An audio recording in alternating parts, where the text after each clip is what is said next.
ನಮಸ್ಕಾರ. ಎಸ್ ನ್ಯೂಸ್ಗೆ ಸ್ವಾಗತ. ನಾನು ಎಸ್ ದೇವೇಂದ್ರಗೌಡ. ಇಂದಿನ ಮುಖ್ಯಾಂಶಗಳು.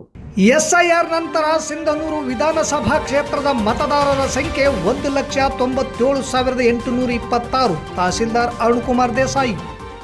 ಮಾವನಿಂದ ಅಳಿಯನಿಗೆ ನ್ಯಾಯಾಲಯ ಆವರಣದಲ್ಲಿ ಚಾಕು ಹಿರಿತ, ಅಳಿಯ ಪ್ರಾಣಾಪಾಯದಿಂದ ಪಾರು, ಆಸ್ಪತ್ರೆಗೆ ದಾಖಲು.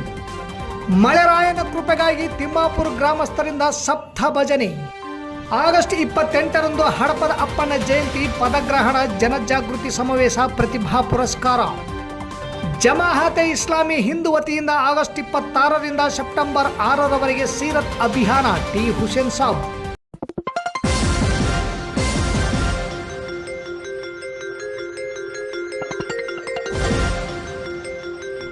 ಎಸ್ ನ್ಯೂಸ್, ಇದು ನಿಮ್ಮ ಧ್ವನಿ. ವಾರ್ತೆಗಳ ವಿವರ. ಎಸ್ಐಆರ್ಗಿಂತ ಮುಂಚೆ ಸಿಂಧನೂರು ವಿಧಾನಸಭಾ ಕ್ಷೇತ್ರದ ಒಟ್ಟು ಮತದಾರರು 2,40,941. ಎಸ್ಐಆರ್ ನಂತರ ಮತದಾರ ಸಂಖ್ಯೆ 1,97,826. ಅಂದರೆ ಎಎಸ್ಡಿಡಿಒ ಅವರ ಸಂಖ್ಯೆ 43,115. 2025ನೇ ಪಟ್ಟಿಗೆ ಹೋಲಿಸಿದಲ್ಲಿ ಶೇಕಡ 17.90% ಮತದಾರರನ್ನು ವಿವಿಧ ಕಾರಣಗಳಿಗಾಗಿ ಪಟ್ಟಿಯಿಂದ ಕೈಬಿಡಲಾಗಿದೆ ಎಂದು ತಹಸೀಲ್ದಾರ್ ಅರುಣ್ ಎಚ್ ದೇಸಾಯಿ ಹೇಳಿದರು. ಇಂದು ತಮ್ಮ ಕಾರ್ಯಾಲಯದಲ್ಲಿ ಸುದ್ದಿಗೋಷ್ಠಿ ನಡೆಸಿ ಮಾತನಾಡಿದ ಅವರು, ಸಿಂಧನೂರು ಮತದಾರರ ಪಟ್ಟಿಯಲ್ಲಿ ಎಸ್ಐಆರ್ ನಂತರ ಮರಣ ಹೊಂದಿದವರು 6,778, ಶಾಶ್ವತ ಸ್ಥಳಾಂತರ 31,954, ಗೈರು ಹಾಜರಿ ಮತದಾರರು 1,555, ಡಬಲ್ ಆಗಿರುವ ಮತದಾರರು 2,805, ಇತರೆ 23, ಹೀಗೆ ಒಟ್ಟು 43,115 ಜನರ ಹೆಸರನ್ನು ಮತದಾರರ ಪಟ್ಟಿಯಿಂದ ತೆಗೆದುಹಾಕಲಾಗಿದ್ದು, ಮುಂದಿನ ತಿಂಗಳು 23ರವರೆಗೆ ಹಕ್ಕು ಮತ್ತು ಆಕ್ಷೇಪಣೆ ಸಲ್ಲಿಕೆಗೆ ಅವಕಾಶ ನೀಡಲಾಗಿದೆ. ಇದೇ ಅಕ್ಟೋಬರ್ 1ಕ್ಕೆ 18 ವರ್ಷ ಪೂರ್ಣಗೊಂಡ ಅರ್ಹ ಯುವಜನರು ಫಾರ್ಮ್ 6 ಅನ್ನು ಆನ್ಲೈನ್ ಅಥವಾ ಬೂತ್ ಮಟ್ಟದ ಅಧಿಕಾರಿಗಳ ಮೂಲಕ ಮತದಾರರ ಪಟ್ಟಿಯಲ್ಲಿ ತಮ್ಮ ಹೆಸರು ಸೇರ್ಪಡೆಗೆ ಅರ್ಜಿ ಸಲ್ಲಿಸಬೇಕು. ಹಕ್ಕು ಮತ್ತು ಆಕ್ಷೇಪಣೆಗಳು ಸ್ವೀಕಾರ ಮತ್ತು ವಿಲೇವಾರಿ ಪ್ರಕ್ರಿಯೆ ಪೂರ್ಣಗೊಂಡ ನಂತರ ಅಕ್ಟೋಬರ್ 27ರಂದು ಅಂತಿಮ ಮತದಾರರ ಪಟ್ಟಿ ಪ್ರಕಟಿಸಲಾಗುವುದು ಎಂದರು. ಸಿಂಧನೂರು ಗ್ರಾಮೀಣ ಪ್ರದೇಶದಲ್ಲಿ 3 ಹೊಸ ಬೂತ್ಗಳು ಸೇರ್ಪಡೆಗೊಂಡಿವೆ. ಪಗಡ್ದಿನ್ನಿ, ಮಾರ್ಸಿರ್ವರ ಹಾಗೂ ಬೂದಿವಾಳ್. 1,200 ಮತದಾರರಕ್ಕಿಂತ ಹೆಚ್ಚು ಮತದಾರರು ಇದ್ದ ಕಾರಣ ಅಲ್ಲಿ ಪ್ರತ್ಯೇಕ ಬೂತ್ ಪ್ರಾರಂಭಿಸಿದ್ದು, ಮೊದಲಿದ್ದ 269ರ ಜೊತೆ 3 ಸೇರಿ ಈಗ ಒಟ್ಟು 272 ಬೂತುಗಳಾಗಿವೆ. ಪುರುಷ ಮತದಾರರಕ್ಕಿಂತ ಮಹಿಳಾ ಮತದಾರರ ಸಂಖ್ಯೆ ನಮ್ಮಲ್ಲಿ ಅಧಿಕವಿದ್ದು, ಪುರುಷರ ಸಂಖ್ಯೆ 97,601, ಮಹಿಳೆಯರ ಸಂಖ್ಯೆ 1,209,, ಇತರೆ 16 ಇದ್ದು, ಗ್ರಾಮೀಣ ಪ್ರದೇಶದಲ್ಲಿ 47,892, ನಗರ ಪ್ರದೇಶದಲ್ಲಿ 1,49,899 ಮತದಾರರಿದ್ದಾರೆ ಎಂದು ಹೇಳಿದರು. ಈ ಸಂದರ್ಭದಲ್ಲಿ ನಗರಸಭೆ ಪೌರಾಯುಕ್ತ ಪಾಂಡುರಂಗ ಹಿಟಗಿ, ಜೆಡಿಎಸ್ ಮುಖಂಡ ಬಸವರಾಜ ನಾಡಗೌಡ, ಕಾಂಗ್ರೆಸ್ ಮುಖಂಡ ಕಾಜಿ ಮಲ್ಲಿಕ್, ವೈ ಅನಿಲ್ ಕುಮಾರ್, ರವಿ ಪನ್ನೂರ್, ಎಸ್ ದೇವೇಂದ್ರಗೌಡ ಉಪಸ್ಥಿತರಿದ್ದರು. ಕ್ಲೇಮ್ಸ್ ಅಂಡ್ ಅಬ್ಜೆಕ್ಷನ್ಸ್ ಅನ್ನು ನೋಟಿಸ್ ಪೀರಿಯಡ್ ಟೈಮಲ್ಲಿ ಹಿಯರಿಂಗ್ ಮಾಡಲಿಕ್ಕೆ ಆಗಸ್ಟ್ 24ರಿಂದ ಅಕ್ಟೋಬರ್ 22, 2 ತಿಂಗಳಿಗೆ ಅವಕಾಶ ಇದೆ. ಅದಾದ ನಂತರ ಇನ್ನೊಂದು ಇಂಪಾರ್ಟೆಂಟ್ ಏನಂದರೆ, 18 ವರ್ಷ ತುಂಬಿದ ಹೊಸ ಮತದಾರರು ಯಾರ್ಯಾರು 18 ವರ್ಷ ತುಂಬಿದ ಮತದಾರರಿದ್ದಾರೆ ಅಥವಾ ಅಕ್ಟೋಬರ್ 1ರಂತೆ ಇನ್ನೂ ತುಂಬಲಿಕ್ಕೆ ಬಾಕಿ ಇದೆ, ಇನ್ನೇ 2 ತಿಂಗಳ ಗ್ಯಾಪ್ ಐತೆ. ಈ ಗ್ಯಾಪಲ್ಲೂ 18 ವರ್ಷ ತುಂಬತ್ತೆ ಅಂತ ಅನ್ನೋರು ಅವರೆಲ್ಲರೂ ಸಹ ಅರ್ಜಿ ಹಾಕಿ ಫಾರಮ್ 6 ನಮೂನೆ 6ಅನ್ನು ನಮ್ಮ BLO ಕೈಯಲ್ಲಿ ಕೊಟ್ಟರೆ ಅದ್ರ ಜೊತೆಗೆ ಡಿಕ್ಲರೇಷನ್ ಕೂಡ ನಾವು ಅವರು ಬರೆದು ಕೊಡಬೇಕಾಗತ್ತೆ. ಫಾರಮ್ 6 ಜೊತೆಗೆ ಅವ್ರ ತಂದೆ ತಾಯಿಯ ಮ್ಯಾಪಿಂಗ್ ಡೀಟೇಲ್ಸನ್ನು ಬರೆದು ಕೊಟ್ಟರೆ ಅವರು ಸಹ ಹೊಸ ಮತದಾರರ ಪಟ್ಟಿಯಲ್ಲಿ ಬರ್ತಾರೆ. ಅಕ್ಟೋಬರ್ 1ಗೆ 18 ತುಂಬಿದ್ರು ಅಕ್ಟೋಬರ್ 1ಕ್ಕೆ ತುಂಬ್ತಾ ಇದ್ರು ಸಹ ಅವರು ಎಲಿಜಿಬಲ್ ಆಗ್ತಾರೆ. ಟಿಲ್ ಅಕ್ಟೋಬರ್ 1, 2026 ತನಕ 18 ವರ್ಷ ಪೂರ್ಣಗೊಳ್ಳುವ ಯಾವುದೇ ಅರ್ಹ ಯುವ ಮತದಾರ ಕೂಡ ಫಾರಮ್ 6 ಮುಖಾಂತರ ಹಾಕೋದು, ಆನ್ಲೈನಲ್ಲೇ ಹಾಕ್ಬೋದು, BLO ಕೈಯಾಗಿ ನೇರವಾಗಿ ಕೊಡ್ಬೋದು. ಇವೆಲ್ಲ ಆದ ನಂತರ ಅಂತಿಮ ಮತದಾರರ ಪಟ್ಟಿಯನ್ನು ನಾವು ಅಕ್ಟೋಬರ್ 27ನೇ ತಾರೀಕು ಪ್ರಕಟ ಮಾಡ್ತೇವೆ. ಅಕ್ಟೋಬರ್ 27, 2026ರಂದು ಈ ಅಂತಿಮ ಮತದಾರ. ಆ ಅಂತಿಮ ಮತದಾರದಲ್ಲಿ ಏನಾಗಿರುತ್ತೆ, ಕ್ಲೇಮ್ಸ್ ಅಂಡ್ ಅಬ್ಜೆಕ್ಷನ್ ಟೈಮಲ್ಲಿ ಬಂದಿರುವಂಥ ತಕರಾರುಗಳನ್ನು ವಿಚಾರಣೆ ಮಾಡಿರ್ತೀವಿ. ನಾನು ಹಾಗೆ 4,600 ಜನಕ್ಕೆ ಏನು ನೋಟಿಸ್ ಕೊಟ್ಟಿದ್ದೀವಿ, ಆ ನೋಟಿಸ್ ಪ್ರಕ್ರಿಯೆಗಳನ್ನು ವಿಚಾರಣೆ ಮಾಡ್ತೀವಿ ಮತ್ತು ಅರ್ಹ ಮತದಾರ ಯಾರು ಹೊಸಬರು ಸೇರ್ಪಡೆ ಆಗ್ತಾರೆ ಅವರು ಸೇರ್ಪಡೆ ಆಗಲಿಕ್ಕೆ ಅವಕಾಶ ಇದೆ. ಇವೆಲ್ಲವನ್ನ ಒಳಗೊಂಡಂತೆ ಒಂದು ಅಂತಿಮ ಮತದಾರರ ಪಟ್ಟಿಯನ್ನು ನಾವು 27ನೇ ತಾರೀಕು ಅಕ್ಟೋಬರ್ಗೆ ಪ್ರಕಟ ಮಾಡ್ತೀವಿ. ನ್ಯಾಯಾಲಯದ ಆವರಣದಲ್ಲಿ ಮಾವನಿಂದ ಅಳಿಯನಿಗೆ ಚಾಕು ಹಾಕಿದ ಘಟನೆ ಇಂದು ಮಧ್ಯಾಹ್ನ 1 ಗಂಟೆ ಸುಮಾರಿಗೆ ನಡೆದಿದೆ. ಇದರಿಂದ ಕೆಲ ಕಾಲ ಅಲ್ಲಿದ್ದ ಎಲ್ಲರೂ ಗಾಬರಿಗೊಳಗಾದ ಪ್ರಸಂಗ ಕಂಡುಬಂತು. ಶಂಭುಲಿಂಗ ತಂದೆ ಈರಪ್ಪ ಚಾಕುವಿನಿಂದ ಇರಿತಕ್ಕೆ ಒಳಗಾದ ವ್ಯಕ್ತಿಯಾಗಿದ್ದಾನೆ. ಶಂಭುಲಿಂಗನ ಹೆಂಡತಿ ವಿಜಯಲಕ್ಷ್ಮಿ ನ್ಯಾಯಾಲಯದಲ್ಲಿ ಡಿ ಗ್ರೂಪ್ ನೌಕರರಾಗಿ ಕೆಲಸ ಮಾಡುತ್ತಿದ್ದಾರೆ. ಮಹಾರಾಷ್ಟ್ರ ಸೊಲ್ಲಾಪುರದ ಒಳಸಂದು ಗ್ರಾಮದ ಶಂಭುಲಿಂಗ ವಿಜಯಲಕ್ಷ್ಮಿ ಜೊತೆ ಮದುವೆಯಾಗಿ 2 ಮಕ್ಕಳಿವೆ. ಶಂಭುಲಿಂಗ ಲಾರಿ ಚಾಲಕನಾಗಿ ಕೆಲಸ ಮಾಡುತ್ತಿದ್ದು, ಹೆಂಡತಿ ಕೋರ್ಟ್ನಲ್ಲಿ ಡಿ ಗ್ರೂಪ್ ನೌಕರರಾಗಿ ಕೆಲಸ ಮಾಡುತ್ತಿದ್ದಾಳೆ. ಗಂಡ ಹೆಂಡತಿ ಮಧ್ಯೆ ಜಗಳವಾಗಿ ಹೆಂಡತಿ ವಿಜಯಲಕ್ಷ್ಮಿ ಜೀವನ ಅಂಶಕ್ಕಾಗಿ ಪತಿಯ ಮೇಲೆ ಕೇಸ್ ಹಾಕಿದ್ದು, ರಾಜಿ ಸಂಧಾನ ಮೂಲಕ ಕೇಸ್ ರಾಜಿ ಮಾಡಿಕೊಂಡು ಗಂಡ ಹೆಂಡತಿ ಒಂದಾಗಿ ಮತ್ತೆ ಜೀವನ ಸಾಗಿಸುತ್ತಿದ್ದರು ಎನ್ನಲಾಗಿದೆ. ಇಂದು ನ್ಯಾಯಾಲಯಕ್ಕೆ ಬಂದಾಗ ಹೆಂಡತಿ ತಂದೆ ದಾನಪ್ಪ ಶಂಭುಲಿಂಗನನ್ನು ಯಾಕೆ ಕೋರ್ಟಿಗೆ ಬಂದಿದ್ದೀಯಾ ಎಂದು ಅಳಿಯನ ಜೊತೆ ಜಗಳ ತೆಗೆದಿದ್ದಾನೆ. ಆಗ ಸರ್ಕಾರಿ ವಕೀಲರು ಜಗಳ ಬಿಡಿಸಿದರು ಎನ್ನಲಾಗಿದೆ. ಕೋರ್ಟ್ನಿಂದ ಮಗಳು ಹಾಗೂ ತಂದೆ ಹೊರಗೆ ಬಂದು ನ್ಯಾಯಾಲಯ ಆವರಣದಲ್ಲಿಯೇ ಮಾವ ಚಾಕುವಿನಿಂದ ಅಳಿಯನಿಗೆ ಚುಚ್ಚಿದ್ದಾನೆ ಎನ್ನಲಾಗಿದೆ. ಆಗ ವಕೀಲರು ಶಂಭುಲಿಂಗನನ್ನು ನಗರದ ತಾಲೂಕಾ ಆಸ್ಪತ್ರೆಗೆ ದಾಖಲು ಮಾಡಿದ್ದಾರೆ. ನಾನು ನನ್ನ ಹೆಂಡತಿ ಈಗ ಆರಾಮಾಗಿದ್ದೇವೆ. ಇದು ನನ್ನ ಮಾವನಿಗೆ ಸಹಿಸಿಕೊಳ್ಳಲು ಆಗುತ್ತಿಲ್ಲ.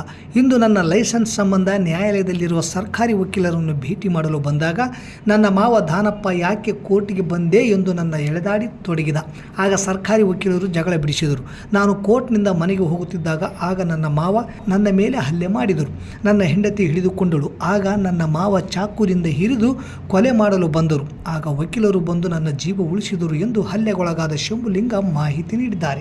ಮುಂಗಾರು ಮಳೆ ಬಾರದ ಹಿನ್ನೆಲೆ ರೈತರಲ್ಲಿ ಆತಂಕ ಮನೆ ಮಾಡಿದ್ದು, ಮಳೆ ಇಲ್ಲದೆ ಬೆಳೆ ಇಲ್ಲ, ಬೆಳೆ ಇಲ್ಲದೆ ರೈತನ ಜೀವನ ಇಲ್ಲ. ಗ್ರಾಮೀಣ ಪ್ರದೇಶದಲ್ಲಿ ಮಳೆ ಆಧಾರಿತ ಬೆಳೆ ಬೆಳೆಯುವ ರೈತ ಜನಾಂಗಕ್ಕೆ ವರ್ಣ ಕೃಪೆ ತೋರಲೆಂದು ಇಂದು ಬೆಳಗಿನ ಜಾವ 6 ಗಂಟೆಯಿಂದ ಮುಂದಿನ ಶನಿವಾರ ಬೆಳಗ್ಗೆ 8 ಗಂಟೆವರೆಗೂ ತಾಲೂಕಿನ ಸುಕ್ಷೇತ್ರ ತಿಮ್ಮಾಪುರ ಗ್ರಾಮದ ಶ್ರೀ ಅವಧೂತ ಅಯ್ಯಪ್ಪ ತಾತನವರ ದೇವಸ್ಥಾನದಲ್ಲಿ ಮಹಾಲಕ್ಷ್ಮಿ ಸಿದ್ದಯ್ಯ ಸ್ವಾಮಿಯವರ ಕಳಸದೊಂದಿಗೆ 7 ಜನ ಸೇರಿ 7 ಪಾಳೆಗಳು ಮಾಡಿ 24 ಗಂಟೆಗಳ ಕಾಲ ಬಾವಿ ನೀರು ಸ್ನಾನ ಮಾಡಿ ಸಪ್ತ ಭಜನೆ ಮಾಡುತ್ತಿದ್ದಾರೆ. ವೀರೇಶ್ ತಂದೆ ರುದ್ರಪ್ಪ ಪಲ್ಯದ್ ಇವರು ಗ್ರಾಮದ ಅಗಶಿಬಾವಿಯಿಂದ 101 ಕೊಡದ ನೀರು ತಂದು ತಾತನವರ ಕತ್ರು ಗದ್ದಿಗೆಗೆ ಹಾಕುವ ಮೂಲಕ ಮಳೆಗೆ ಸ್ವಾಗತ ಬಯಸಿದರು. ದೇವಸ್ಥಾನದಲ್ಲಿ ಪ್ರಸಾದದ ವ್ಯವಸ್ಥೆಯೂ ಸಹ ಮಾಡಲಾಗಿದೆ ಎಂದು RG ಕಲಾ ಟ್ರಸ್ಟ್ ಕರೋಕೆ ಸ್ಟುಡಿಯೋ ಅಧ್ಯಕ್ಷರಾದ ವೀರೇಶ್ ದೇವರಮನಿ ತಿಳಿಸಿದರು. ಇದೇ ವೇಳೆ ಮಾತನಾಡಿದ ಅರ್ಚಕ ಮಹೇಶ್ ತಾತನವರು ವರ್ಣನ ಆಗಮನಕ್ಕೆ ಸಪ್ತ ಭಜನೆ ಶ್ರಾವಣ ಮಾಸದಲ್ಲಿ ಸಂಪ್ರದಾಯವಾಗಿದೆ ಎಂದು ಅಭಿಪ್ರಾಯಪಟ್ಟರು. ತಿಮ್ಮಾಪುರ ಗ್ರಾಮದ ಗುರು ಹಿರಿಯರು ಸಮಸ್ತ ಭಕ್ತ ಬಳಗದವರು ಭಾಗಿಯಾಗಿದ್ದರು.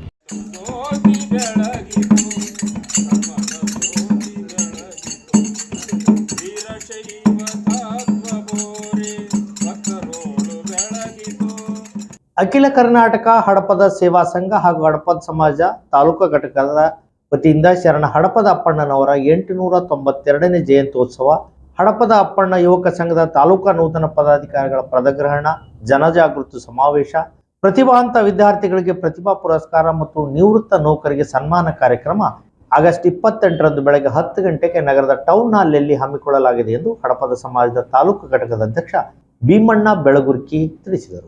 ನಗರದ ಪತ್ರಿಕಾ ಭವನದಲ್ಲಿ ಸುದ್ದಿಗೋಷ್ಠಿ ನಡೆಸಿ ಮಾತನಾಡಿದ ಅವರು, ಆಗಸ್ಟ್ 25ರಂದು ಬೆಳಗ್ಗೆ 10 ಗಂಟೆಯಿಂದ ನಗರದ ಬನ್ನೂರು ರಸ್ತೆಯಲ್ಲಿರುವ ಹಡಪದ ಅಪ್ಪಣ್ಣನವರ ಸಮುದಾಯ ಭವನದಲ್ಲಿ ರಕ್ತದಾನ ಶಿಬಿರ ನಡೆಯಲಿದೆ.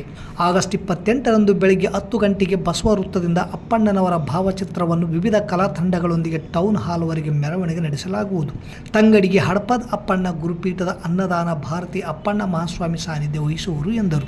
ತಿಮ್ಮಾಪುರ ಕಲ್ಯಾಣಾಶ್ರಮದ ಮಹಂತ ಸ್ವಾಮೀಜಿ ಮುದಗಲ್, ಗೊರೆವಾಳ ಗುತ್ತೂರು ಮಾರುತೇಶ್ವರ ದೇವಸ್ಥಾನದ ಚನ್ನಪ್ಪ ತಾತ, ಎದ್ದಲದೊಡ್ಡಿ ಸುವರ್ಣಗಿರಿ ವಿರಕ್ತ ಮಠದ ಮಹಾಲಿಂಗ ಮಹಾಸ್ವಾಮಿಗಳು ನೇತೃತ್ವ ವಹಿಸುವರು. ಕನ್ನಡ ಮತ್ತು ಸಂಸ್ಕೃತಿ ಇಲಾಖೆಯ ಸಚಿವ ಶಿವರಾಜ್ ತಂಗಡಿಗೆ ಕಾರ್ಯಕ್ರಮ ಉದ್ಘಾಟಿಸುವರು. ಜಿಲ್ಲಾ ಉಸ್ತುವಾರಿ ಸಚಿವ ಡಾಕ್ಟರ್ ಅಜಯ್ ಸಿಂಗ್ ಅಪ್ಪಣ್ಣನವರ ಭಾವಚಿತ್ರಕ್ಕೆ ಮಾಲಾರ್ಪಣೆ ಮಾಡುವರು. ಕನ್ನಡ ಉಪನ್ಯಾಸಕ ಡಾಕ್ಟರ್ ಬಸವರಾಜ್ ಪಿ ನಾಯಕ್ ಉಪನ್ಯಾಸ ನೀಡುವರು. ಶಾಸಕರಾದ ಹಂಪನಗೌಡ ಬಾದರ್ಲಿ, ಆರ್ ಬಸನಗೌಡ ತುರ್ವಿಹಾಳ್ ಸೇರಿದಂತೆ ಸಂಸದರು, ವಿಧಾನ ಪರಿಷತ್ ಸದಸ್ಯರು ಮತ್ತಿತರ ಗಣ್ಯರು ಮುಖ್ಯ ಅತಿಥಿಗಳಾಗಿ ಆಗಮಿಸಲಿದ್ದಾರೆ. ಹಿರಿಯರಾದ HG ಹಂಪಣ್ಣ ಅಧ್ಯಕ್ಷತೆ ವಹಿಸುವರು ಎಂದರು. ಹಡಪದ ಅಭಿವೃದ್ಧಿ ನಿಗಮ ಸ್ಥಾಪಿಸಲಾಗಿದೆ ಹೊರತು ಅನುದಾನ ಮೀಸಲಿಟ್ಟಿಲ್ಲ. ಅಧ್ಯಕ್ಷರನ್ನು ನೇಮಕ ಮಾಡಲಾಗಿಲ್ಲ. ಇದರಿಂದ ಸಮಾಜದ ಅಭಿವೃದ್ಧಿ ಕುಂಠಿತವಾಗಿದೆ. ರಾಜಕೀಯ ಪ್ರಾತಿನಿಧ್ಯವೂ ಇಲ್ಲದಂತಾಗಿ ಸಮಾಜದ ಮುಖ್ಯವಾಹಿನಿಗೆ ಬರಲು ಸಾಧ್ಯವಾಗುತ್ತಿಲ್ಲ. ಆದ್ದರಿಂದ ರಾಜ್ಯ ಸರ್ಕಾರ ತಕ್ಷಣವೇ ನಿಗಮಕ್ಕೆ ಅಧ್ಯಕ್ಷರನ್ನು ನೇಮಿಸಿ ಅನುದಾನ ಮೀಸಲಿಟ್ಟು ಅನುಷ್ಠಾನಕ್ಕೆ ತರಬೇಕು.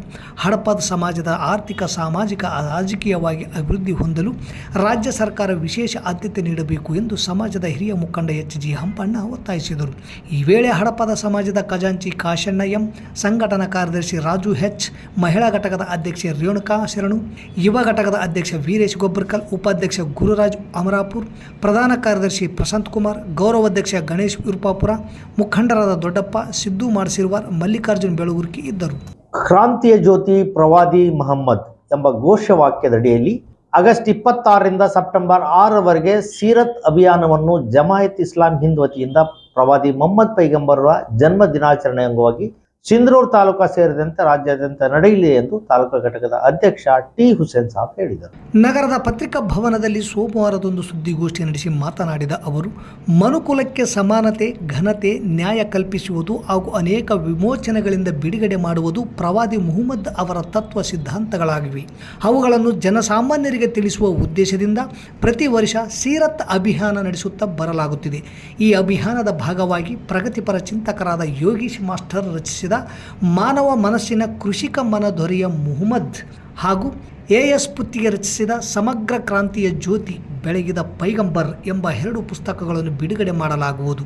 ದಾರ್ಶನಿಕರ ಮೌಲ್ಯ ತಿಳಿಸುವುದು, ಪ್ರವಾದಿ ಮುಹಮ್ಮದರ ಬಗ್ಗೆ ಇರುವ ತಪ್ಪು ಕಲ್ಪನೆಯನ್ನು ಹೋಗಲಾಡಿಸುವುದು ಮತ್ತು ಇತರೆ ಸಮುದಾಯಗಳೊಂದಿಗೆ ಭ್ರಾತೃತ್ವ ಸಂಬಂಧ ಬೆಸೆಯುವುದು ಈ ಸೀರತ್ ಅಭಿಯಾನದ ಮೂಲ ಉದ್ದೇಶವಾಗಿದೆ.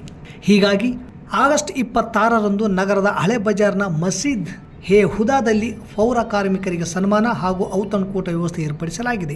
ನಂತರ ವಿವಿಧ ವಾರ್ಡ್ಗಳು ಸೇರಿದಂತೆ 14 ಗ್ರಾಮಗಳಲ್ಲಿ ಅಭಿಯಾನ ನಡೆಸಲಾಗುವುದು.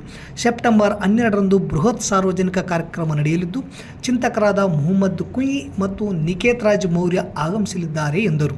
ಮಹಿಳಾ ಘಟಕದ ಉಪಾಧ್ಯಕ್ಷೆ ಲುಕ್ತಾ ಬೇಗಂ ಬೆಳಗಾವಿ ಮಾತನಾಡಿ, ಮಹಿಳಾ ಘಟಕದಿಂದಲೂ ವಿವಿಧ ವಾರ್ಡ್ಗಳಲ್ಲಿ ಸಮಾಲೋಚನೆ ಸಭೆ, ವಿವಿಧ ಕಾರ್ಯಕ್ರಮ ಏರ್ಪಡಿಸಲಾಗುವುದು. ವೃದ್ಧಾಶ್ರಮ, ಅನಾಥಾಶ್ರಮ, ಆಸ್ಪತ್ರೆಗಳಿಗೆ ಭೇಟಿ ನೀಡಲಾಗುವುದು. ಜೊತೆಗೆ ವಿದ್ಯಾರ್ಥಿಗಳಿಗೆ ಪ್ರಬಂಧ ಸ್ಪರ್ಧೆ ಏರ್ಪಡಿಸಿ ಸೆಪ್ಟೆಂಬರ್ 12ರಂದು ಬಹುಮಾನ ವಿತರಿಸಲಾಗುವುದು ಎಂದು ತಿಳಿಸಿದರು. ಈ ಸಂದರ್ಭದಲ್ಲಿ ಮಹಿಳಾ ಘಟಕದ ಅಧ್ಯಕ್ಷೆ ಸುಮಯ್ಯ ಬೇಗಂ, ಜಂಟಿ ಕಾರ್ಯದರ್ಶಿ ಅತಿಯಾ ಫೌಜಿಯಾ, ಸೀರತ್ ಕಮಿಟಿ ಕಾಯಾ, SIO ಅಧ್ಯಕ್ಷ ಅಫೈಲ್ ಹುಸೇನ್, ಸಾಲ್ಡಾರಿಟಿ ಯೂತ್ ಮೂವ್ಮೆಂಟ್ ಅಧ್ಯಕ್ಷ ಅಬುಲೇಶ್ ನಾಯಕ್, SYM ಕಾರ್ಯದರ್ಶಿ ನಹೀಂ ಇರ್ಫಾನ್ ಉಪಸ್ಥಿತರಿದ್ದರು. ವಾತಾವರಣದಲ್ಲಿ ಏರುಪೇರಾದ ಕಾರಣ ಮಕ್ಕಳಲ್ಲಿ ಜ್ವರ, ಶೀತ, ಕೆಮ್ಮು ಸಾಮಾನ್ಯ ಲಕ್ಷಣಗಳು ಕಂಡುಬರುತ್ತವೆ. ಕೂಡಲೇ ರಕ್ತ ಪರೀಕ್ಷೆ ಮಾಡಿಸಿ, ಪೌಷ್ಟಿಕ ಆಹಾರವನ್ನು ಸೇವಿಸಿ. ಕುಷ್ಠರೋಗದ ಲಕ್ಷಣಗಳು ತಂಬಾಕು ಸೇವನೆ, ಮಾದಕ ವಸ್ತುಗಳ ದುಶ್ಚಟದಿಂದ ದೂರವಿರಬೇಕು. ಆನೆಕಾಲು ರೋಗದ ನಿರ್ವಹಣೆ, ರಕ್ತಹೀನತೆ ಬಗ್ಗೆ ಮಕ್ಕಳಿಗೆ ಮಾಹಿತಿ ನೀಡಿದ ಕ್ಷೇತ್ರ ಆರೋಗ್ಯ ಶಿಕ್ಷಣದ ಗೀತಾ ಹಿರೇಮಠ ಹೇಳಿದರು. ಜಿಲ್ಲಾಡಳಿತ, ಜಿಲ್ಲಾ ಪಂಚಾಯತ್ ರಾಜ್, ಜಿಲ್ಲಾ ಆರೋಗ್ಯ ಮತ್ತು ಕುಟುಂಬ ಕಲ್ಯಾಣ ಇಲಾಖೆ ರಾಯಚೂರು, ಆರೋಗ್ಯಾಧಿಕಾರಿಗಳ ಕಚೇರಿ ಸಿಂಧನೂರು, ಪ್ರಾಥಮಿಕ ಆರೋಗ್ಯ ಕೇಂದ್ರ ಗಾಂಧಿನಗರ ಇವರ ಸಂಯುಕ್ತ ಆಶ್ರಯದಲ್ಲಿ ವಿರುಪಾಪುರ ಆಯುಷ್ ಆರೋಗ್ಯ ಕೇಂದ್ರದ ವ್ಯಾಪ್ತಿಯ ವಿರುಪಾಪುರ ಗ್ರಾಮದ ಸರ್ಕಾರಿ ಪ್ರೌಢಶಾಲೆಯಲ್ಲಿ ಸಾಂಕ್ರಾಮಿಕ ರೋಗಗಳ ಬಗ್ಗೆ ಕಾರ್ಯಕ್ರಮವನ್ನು ಹಮ್ಮಿಕೊಂಡು ಮಾತನಾಡಿದರು. ನಂತರ ವಿರುಪಾಪುರ ಗ್ರಾಮದಲ್ಲಿ ಗಂಡಾಂತರ ಗರ್ಭಿಣಿಯರ ಮನೆಗೆ ಭೇಟಿ ಮಾಡಿ ವಾತಾವರಣದ ಬದಲಾವಣೆ ಕಾರಣ ಸಾರ್ವಜನಿಕರಲ್ಲಿ ಮಕ್ಕಳಲ್ಲಿ ಜ್ವರ, ನೆಗಡಿ, ಕೆಮ್ಮು ಇನ್ನಿತರೆ ಕಾಯಿಲೆ ಬರುವ ಸಂಭವ ಹೆಚ್ಚಿದ್ದು ಮುನ್ನೆಚ್ಚರಿಕೆ ವಹಿಸಬೇಕು. ಮಳೆ ಬರುವ ಹಿನ್ನೆಲೆ ಬಿಸಿ ಆಹಾರ ಸೇವನೆ, ನೀರನ್ನು ಕಾಯಿಸಿ ಆರಿಸಿ ಸೋಸಿ ಕುಡಿಯಬೇಕು.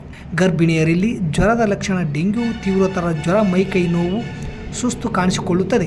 ಇದು ತಾಯಿ ಹಾಗೂ ಮಗುವಿನ ಮೇಲೆ ಪರಿಣಾಮ ಬೀರಬಹುದು. ತಕ್ಷಣ ವೈದ್ಯರ ಬಳಿ ರಕ್ತ ಪರೀಕ್ಷೆ ಮಾಡಿಸಬೇಕು. ಪ್ಯಾರಾಸಿಟಮಾಲ್ ಹೊರತುಪಡಿಸಿ ಇತರೆ ನೋವು ನಿವಾರಕಗಳನ್ನು ವೈದ್ಯರ ಸಲಹೆ ಇಲ್ಲದೆ ತೆಗೆದುಕೊಳ್ಳಬಾರದು. ಸೊಳ್ಳೆ ನಿವಾರಕ ಕ್ರೀಮ್ ಬಳಸುವುದು, ಪೂರ್ಣ ತೋಳಿನ ಬಟ್ಟೆಗಳನ್ನು ಧರಿಸುವುದು, ಮನೆಯ ಸುತ್ತಲೂ ನೀರು ನಿಲ್ಲದಂತೆ ನೋಡಿಕೊಳ್ಳಬೇಕು. ರಾತ್ರಿ ಮಲಗುವಾಗ ಸೊಳ್ಳೆ ಪರದೆ ಹಾಕುವುದು, ಕುದಿಸಿ ಆರಿಸಿ ನೀರು ಹಾಗೂ ಪೌಷ್ಟಿಕ ಆಹಾರ ಸೇವಿಸಿ ಎಂದು ತಿಳಿಸಲಾಯಿತು. ಈ ವೇಳೆ Ismail B, PHCO, Sridevi, CHO, ಶಾಲೆ ಮುಖ್ಯ ಗುರು ರಾಮದೇವಿ ಸಂಬೋಜಿ, ಸಹ ಶಿಕ್ಷಕರಾದ ಸುನೀತಾ, ಪ್ರತಿಮಾ, ತಸ್ಲೀಂ, ನಾಗರಾಜ್, ಮರಿಯಪ್ಪ, ಆಶಾ ಕಾರ್ಯಕರ್ತೆ ಭೀಮಮ್ಮ ಹಾಗೂ ವಿದ್ಯಾರ್ಥಿಗಳು ಉಪಸ್ಥಿತರಿದ್ದರು. ಇಲ್ಲಿಗೆ ವಾರ್ತಾ ಪ್ರಸಾರ ಮುಕ್ತಾಯವಾಯಿತು. ನಿರಂತರ ಸುದ್ದಿಗಾಗಿ ವೀಕ್ಷಿಸಿ ಎಸ್ ನ್ಯೂಸ್. ಇದು ನಿಮ್ಮ ಧ್ವನಿ. ನಮಸ್ಕಾರ.